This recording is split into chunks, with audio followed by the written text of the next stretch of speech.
when it comes to innovation and all that sort of thing, I mean, besides quoting both Babylon 5 and Palpatine, you win.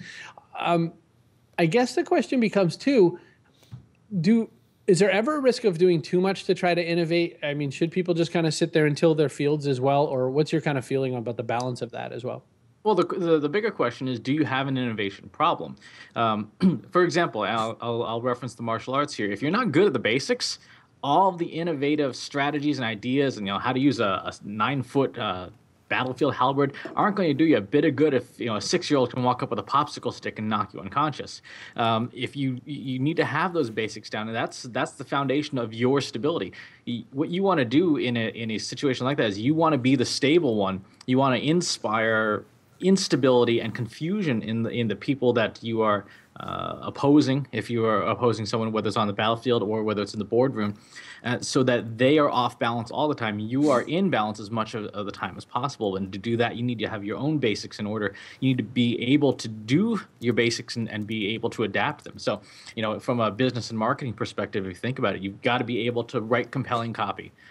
You've got to be able to write, period. If you can't write, the language of your choice with fluency, that's a pretty big gap. And, I've seen some folks, publishing for their businesses on Facebook and Google Plus, and a friend of mine, John Merce, said the other day, I wonder what the English language ever did to these people that it deserves to be treated like that.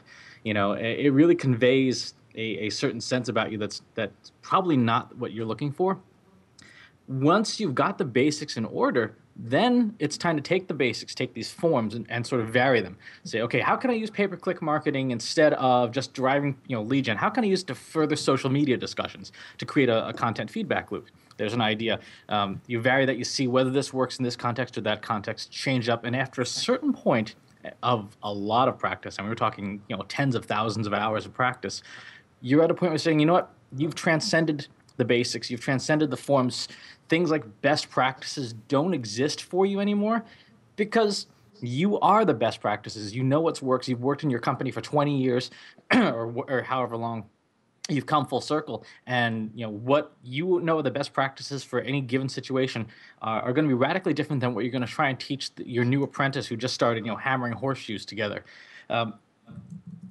Innovation happens at that level. Innovation, unless it's purely by accident and luck, innovation happens after you've mastered the basics, after you've tested them, you've beaten them up, you know them, and it's sort of like creating art.